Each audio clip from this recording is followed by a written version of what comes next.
মানুষের জীবনে বিপদ সত্যি কখনো বলে কয়ে আসে না, তাই না বলো বন্ধুরা? সত্যি এই ঘটনাগুলো জীবনকে অনেক অনেক অনেক শেখাতে সাহায্য করে। আর এই ভুল ত্রুটিগুলো শিখতে শিখতেই আমাদের সময়টা বেশিরভাগই কেটে যায় জীবনের। এই ত্রুটিগুলোই আজকে তোমাদের সামনে আমি তুলে ধরলাম। প্লিজ তোমরা স্কিপ না করে দেখো পুরো ভিডিওটা, আশা করছি অনেকটা ভালো লাগবে, উপকারী। তো গাইস, সকালবেলা উঠেই দেখো ঝড় শুরু হয়ে গেছে আমাদের এখানটায়, ঠিক আছে? প্রচণ্ড বৃষ্টি হওয়া উচিত। দেখো মুখ ধুচ্ছিলাম, হাত মুখ ধোয়ারও সময় পাইনি। দেখো কত পরিমাণে আকাশটা একদম মেঘ হয়ে আছে। দেখো ওহো, ভীষণ ভালো ওয়েদার। আজ হচ্ছে শনিবার, সকাল এখন 6টার মতো। দেখো আকাশের কি অবস্থা। এই তো ঘুম থেকে উঠে একটাই কথা কানে আসছে যে উঠো উঠো উঠো, বৃষ্টি বৃষ্টি বৃষ্টি। দেখো আমাদের গ্রামের বাড়িতে হোক বা যে কোথাও বৃষ্টি আসলে একটা হই হই ব্যাপার হয়ে যায়। এটা জ্বালানি ঢাকা দেওয়া বলো কিংবা চুলা ঢাকা দেওয়া, যার যেটা বাইরে জিনিসপত্র থাকে বৃষ্টির জলে যেটা সেটা ভিজে না যায়, সেই কারণে আর কি হই হই একটা ব্যাপার থাকে। আজ সকালেই এটা ছিল শনিবারের সকালবেলা, ঠিক আছে?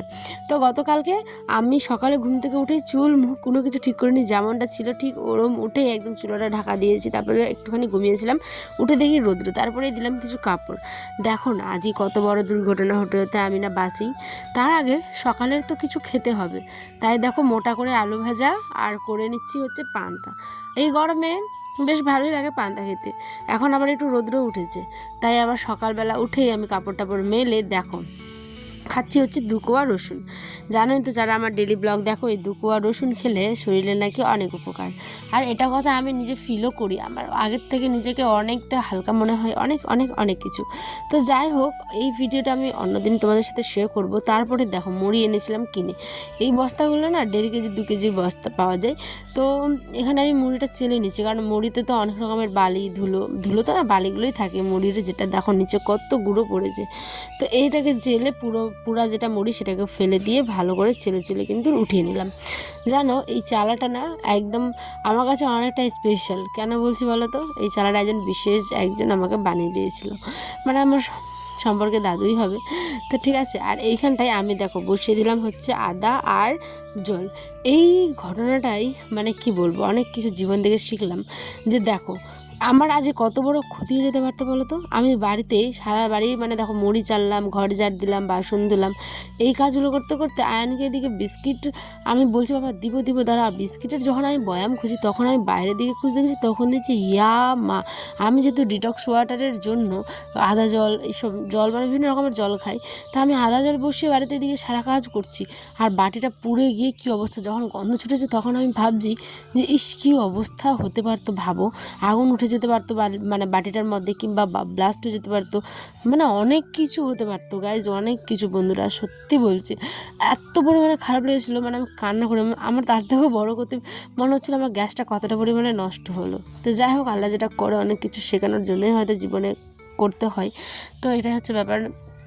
দেখো ওই জন্য আমি একটা জিনিস শিখলাম যে যখনই আমি কিছু বসাবো, ওখানে বিশেষ করে জল গরম দুধ গরম ওখানে দাঁড়িয়ে থেকে করবো, নাহলে না পরে অন্য কাজে ভুলে যাই। আর তারপরেই আমি আমাদের গাছে কিছু কাঁচা আম ছিল, তো 3খানা কাঁচা আম আর কি তুলে নিচ্ছি, চাটনি খাবে আর সেই কারণে। কিন্তু দেখা যাক আজই করবো না আগামী দিনে করবো, আমি শিওর না, কিন্তু তুলে রেখে দিলাম। তো এই যে দেখো আমগুলো দেখতে পাচ্ছ, পাকলে বেশ হলুদ হয়ে থাকবে কিন্তু, হ্যাঁ। আর এই আমের ভিডিও তোমরা অনেক ভালোবাসা দিয়েছিলে আমাকে গত বছরের ব্লগগুলোতে।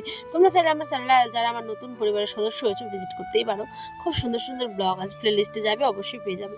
তারপর আয়নার আব্বা চলে গেল তার গন্তব্যস্থলে, আর আমি এদিকে যাচ্ছি আমাদের এখানে সজনে আনতে। সজনে ডাঁটাগুলো না মোটা মোটা একটু হয়েছে, আর এই সজনেটা খেতে একটুখানি যেতে বুড়োও না, আবার একটু কাঁচাও না, মিডিয়াম। তো এই সজনাটা না কাঁচা আম দিয়ে খেতে ভালো লাগে, চটচড়ি টাইপের বলো কিংবা মাছ দিয়ে বলো, সজনা অসাধারণ লাগে। কিন্তু আমার আর খাওয়াই হচ্ছে না সত্যি কথা বলতে। তা আমাদের এখানে এক বেটি আছে, আমাদের পিসি শাশুড়ি হবে, পিসি, তো ওনার বাড়িতে অনেক সজনা আছে। ও আমাকে বারবার বলে মাই খাবে তো নিয়ে আসবে। তো সেই কারণে যে গেছি, যে ওনারই ছেলে দাদা, আমি তো এই সমস্ত যে তুলিনি কোনোদিনও, আর পারিও না। ওখানে একটা কোচে লাগানো আছে, কিন্তু কোনো রকম আমি আর টানতে পারছি না। আমি বাড়ি মারলে কি পড়বে, ওই যে ওইভাবে করে কোচেটাকে ঢুকিয়ে ভালো করে টানতে হচ্ছে, দেখেছো? আর এখানে দুটো ছানা বেশ দেখছে, ওরাও এনজয় করছে। বাজে এখন 10টা। আমি একটুখানি মুড়ি মাখলাম, আলু ভেজেছিলাম যে সেটা, আয়ন বাবা পান্তা খেয়ে গেছে, আমি একটুখানি এখন মুড়ি খাবো। আয়নকেও একটুখানি পান্তা ভাতই খাইয়েছি আজকে। মাঝে মধ্যে সমস্ত কিছু খাওয়ানো উচিত বেবিদেরকেও, কারণ ও তো এখন আস্তে আস্তে বড় হচ্ছে, এটা ওর অনেকটা পান্তা খেলে কিন্তু হজমের সমস্যাটা ঠিক হবে, প্লাস হচ্ছে ওর গাটাও অনেক ঠান্ডা থাকবে, ঠিক আছে।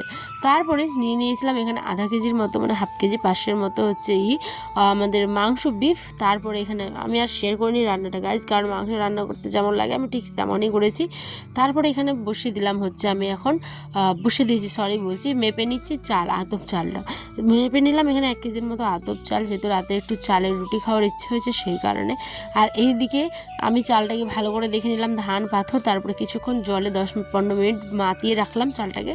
তারপরে কিন্তু আমি এখানটায় কুলোতে দিয়ে দিলাম, জলটা ঝরবে যতক্ষণে, তারপরে আবার মিক্সিটাতে আমি কিন্তু দিয়ে দিব।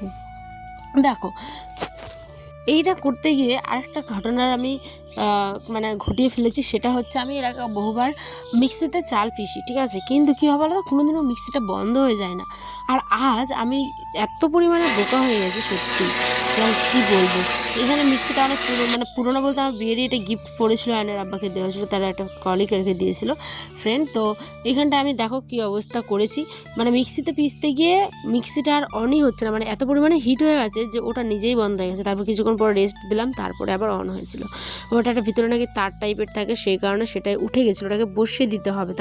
তারপর ওটাকে বসিয়ে দিলে সেটা কিন্তু একদম আবার মিক্সিটা চালু হবে। তো যাই হোক, জীবন থেকে অনেক কিছু শেখা যায়, তাই না। ব্লগটা কেমন হলো জানিও, দেখা হবে নেক্সট ভিডিওতে। আল্লাহ হাফিজ, ভালো থেকো।